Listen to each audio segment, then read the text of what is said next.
Today in this panel, we're going to run and dive into an interesting subject, beautiful Rwanda, ecosystems, dynamism, digital dynamism, and business opportunities for Provence.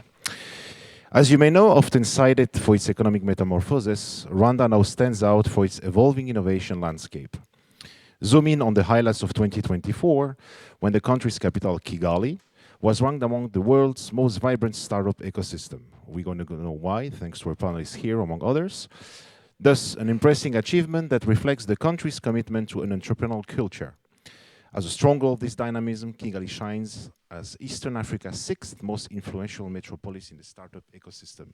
We're going to discover why, what are still the challenges, why Provence actually helps perhaps your business to thrive and to reach international markets, to tap international markets. So just also to mention, this panel is organized in partnership with Kezia Group. We have here Mr. Emmanuel Magbo, who is the managing director of this group. Hello, welcome. Bonjour. Closer. Okay. My name is Ngabo Emmanuel, acting managing director of Kezia Business Group.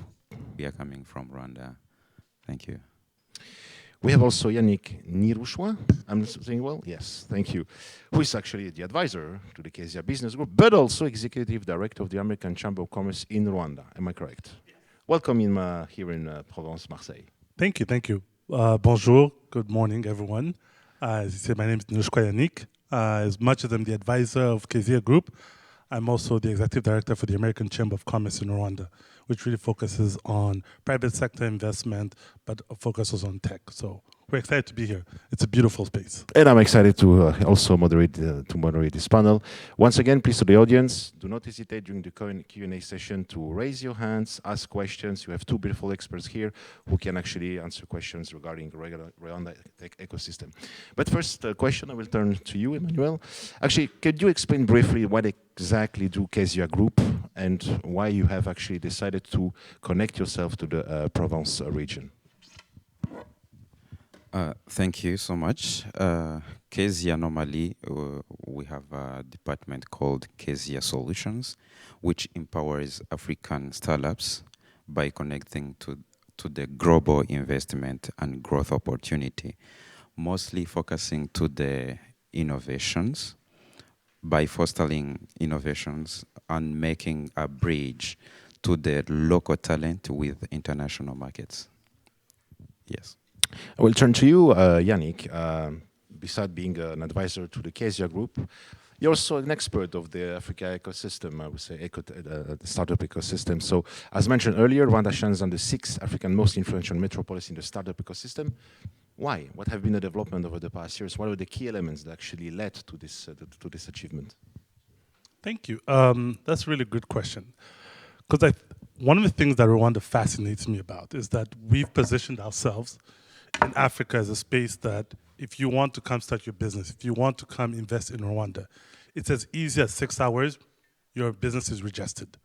And you can start talking about how you want to move forward.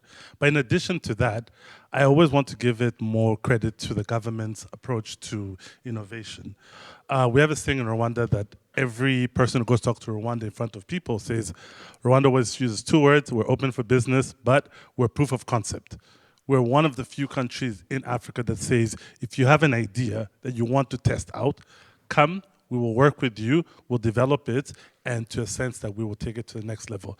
Hence a lot of ideas that we've seen from Zipline to Ampersand, all these big names, all started with an investor or an idea or a startup or a young student coming in and saying, I have an idea, I want to test it out, and now they are in more than 40 countries of Africa.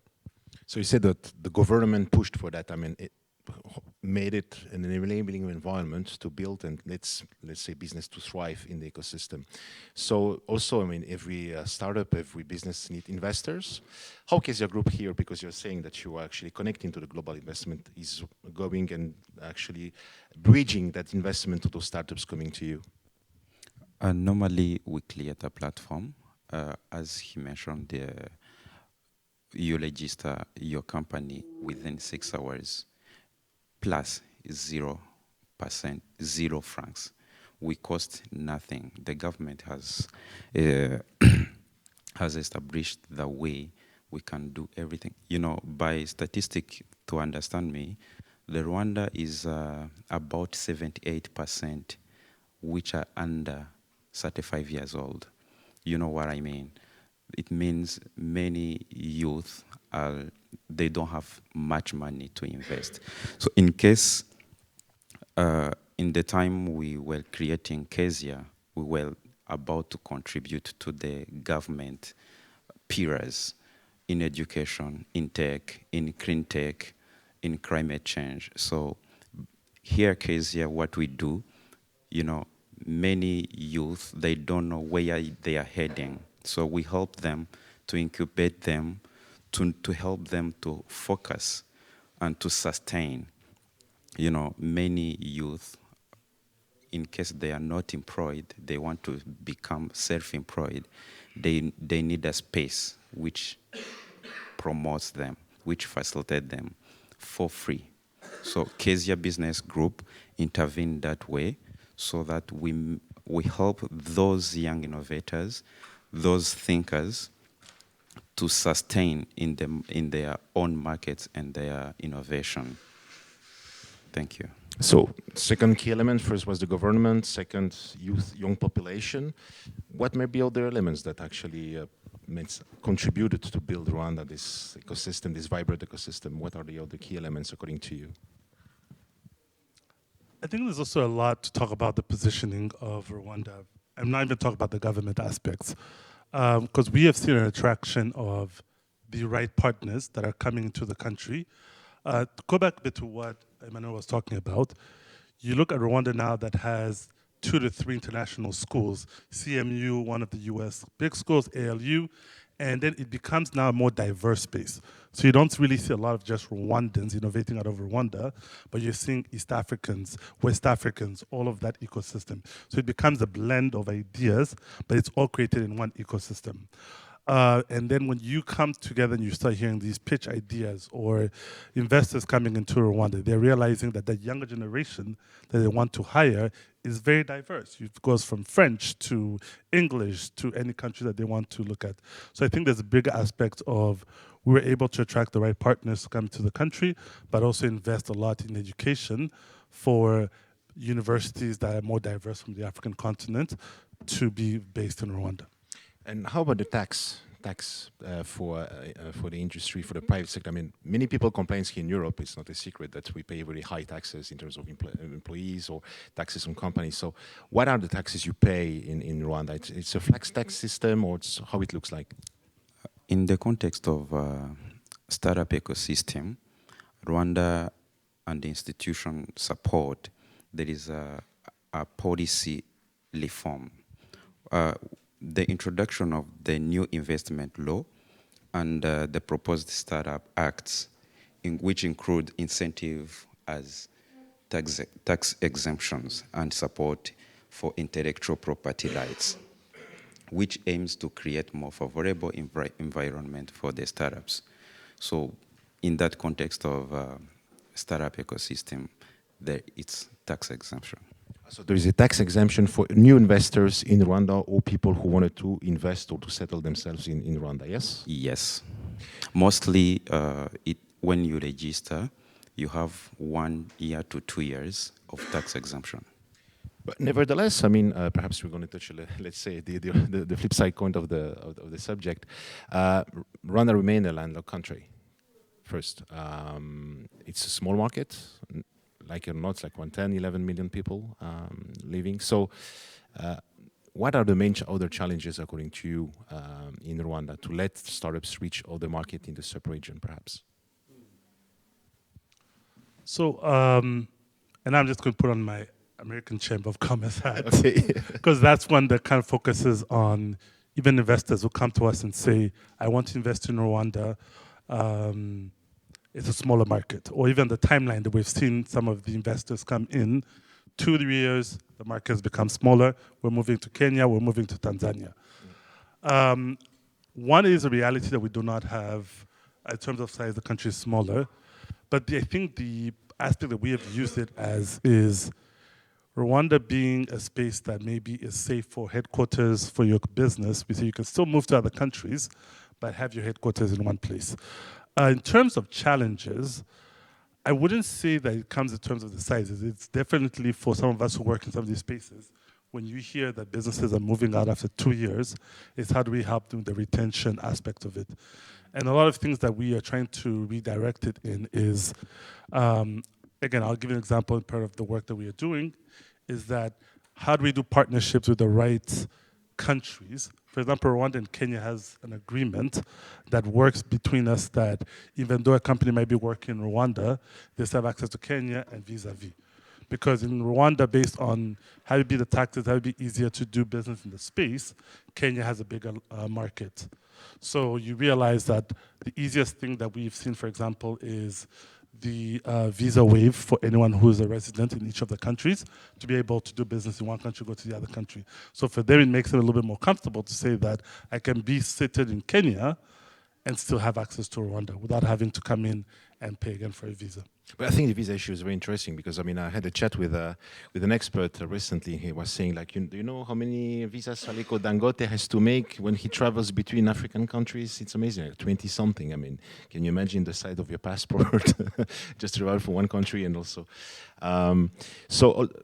You're talking about before just about education, which is thriving. You're talking about retaining. This is, I think, a key issue that you just pointed out. So how, and I will turn to you, Emmanuel, how Kezia Business Group or how the Rwandan government tried to retain after those 2-3 years, those groups that have been created in Rwanda or invested in Rwanda?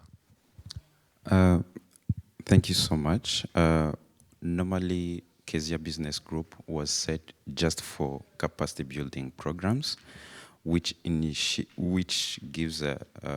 brought some initiatives in fintech and general trading, and creating network opportunities. Yeah. Just before starting the panel, I think it's interesting. I had a chat with the gentleman over here that will be perhaps interested in moving to Rwanda. But from a general perspective, what are the key sectors now we can invest in Rwanda?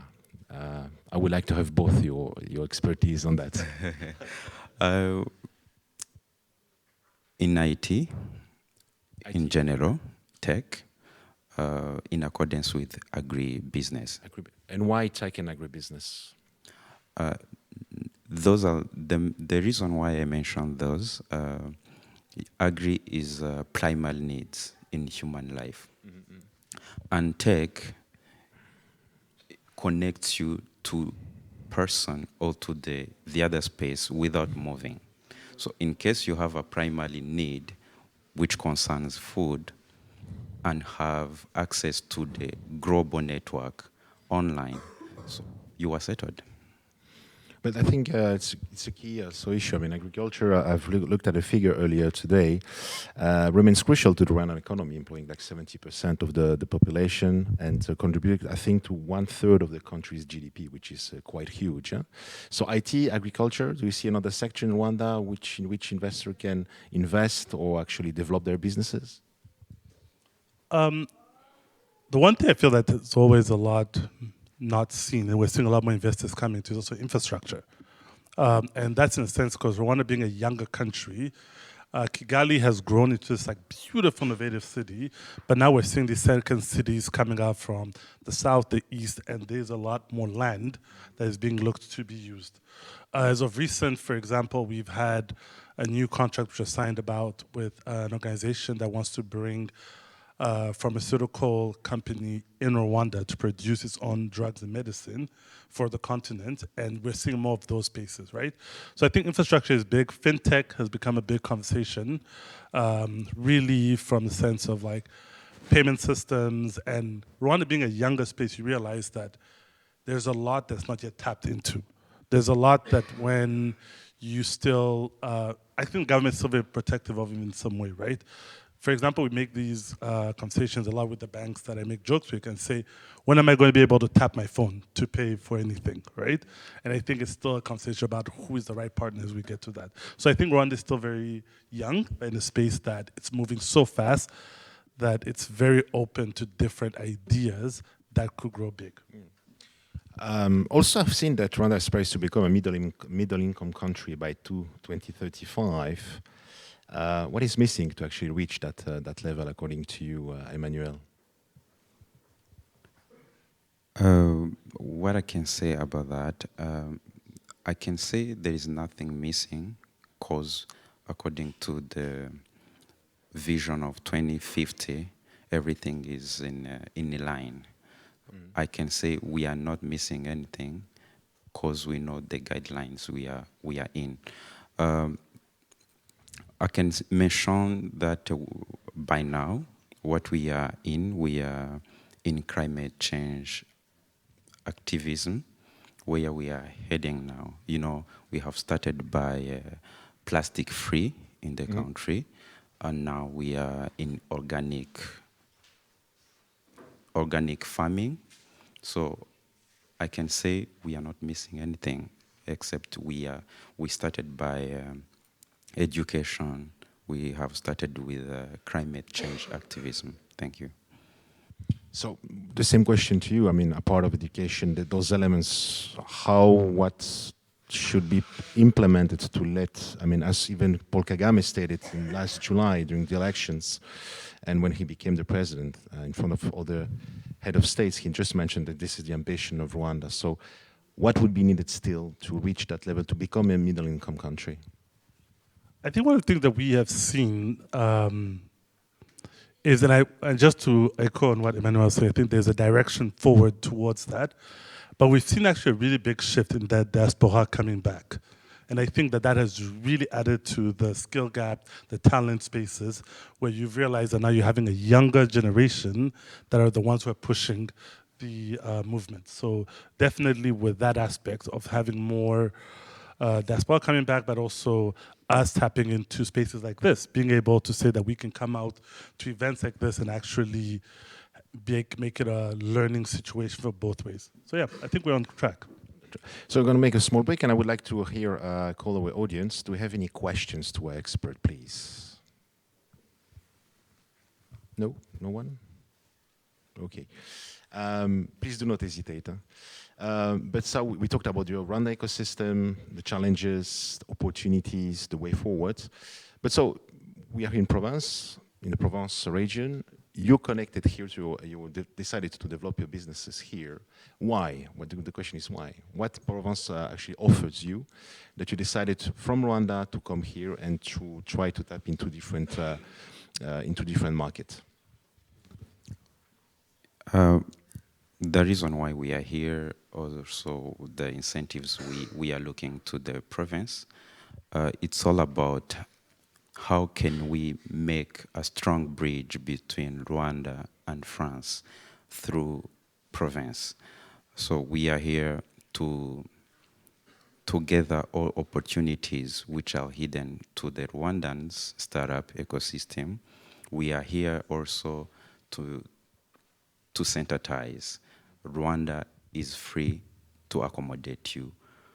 Welcome to Rwanda. But you're talking here about two different ecosystems. Huh? Is it easy to bridge and to connect those ecosystems, according to you, from your experiences?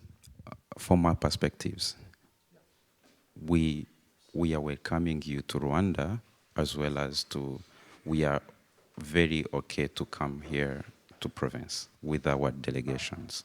And what kind of incentives actually attracted you to come here? For starters, I think when I first even heard about the project, or even that I was coming out to Marseille for Amazing Eric, I got excited because I think that there is such not just an ecosystem, but there's a development of different startups, ideas, and experts that we can learn from. So I see it as the incentives being not just a two-way space, but also how do we get more companies to come out to Marseille, to come out to be part of Imagine Valley, to come as part of this ecosystem space. But I really see it as a learning way, because we are seeing this big gap in Rwanda of innovation ideas, and maybe there might be some partnerships that could be built from have it be the startups here or the investors or the ideas that could be put in place. And we're saying, wait, there's this one country in Africa that makes it easier for you. So why not come and tap into that and find the right partners to bring with you? So you're saying it's a learning way right now. So what you have learned so far? For me personally, I think yesterday went from, it's been a great day. So yesterday at just meeting people and talking, it was interesting because again, I feel like a lot of times, and people can forgive my bias, is that I'm so connected in this American system space that when I came out here, it felt very much, we want to be part of Africa's growth, you know? And I think that that is a language that I don't hear too much from the American space. So I think that was really great to hear, but also being able to see such a focus on Africa ecosystem growth and that becoming a partnership idea space. There's two folks I talked with yesterday, and both of them, the realization of saying that, oh, we know exactly what we are thinking, how can we partner with your organization, or how can we even think of seeking advice from you guys if we want to come into Rwanda. So it's been definitely a learning curve for me. And but once again, I mean, I would like to understand that from your perspective, what kind of incentives Provence brought to you that actually makes you, for instance, decides to actually settle yourself here rather than, I don't know, Paris, Berlin, or maybe the US? There is a bilateral good relation between Rwanda and France. In that context, we are here to seek for which are the opportunities France has for Rwanda. And there is also, in case you have an embassy in Rwanda, it means there is something France needs from Rwanda. So as Kezia Business Group, we are seeking business terms between to both countries. So we are here to seek for those incentives you have for us. I remember you came last year here to Emerging Valley. Yes. And so during this past year, what actually achievement have you reached since the last time we met with the Kezia Group, especially connected with the Provence region? The main thing that I've got, it's there are some networks that I've took from here. I went to different places and with different minds. Now we have some partnership with the other French organizations. We came later to Paris from the connection that we brought from here. So there is a business terms which has been achieved. Do you want to add something? Again, me coming in more of the advisory aspect with Kezia, before we came out here, the first thing I wanted to do was like to ask all the businesses that came last year, what was your learning curve? What have you guys learned the past year? And it was interesting, the testimonial aspect. That's why I think my mind's so stuck on the learning two ways, is because one, there's few companies, I think two of them actually say there's a confidence that came out of it, where they were not very used to talking directly with different partners. But secondly, we have seen, I think, three of them grow their ideas based on the conversations that they had here. And I think two of them even couldn't make it this year because they're already traveling to different countries.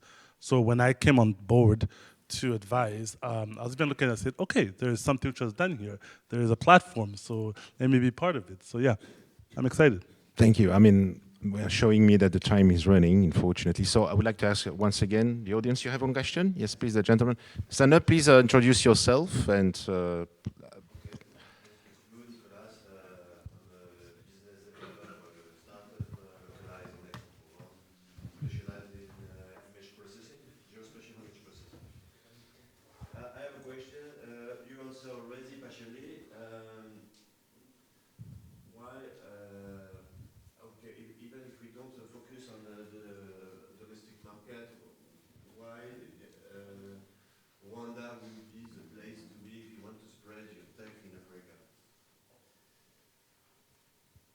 I can take this. I love that question. Again,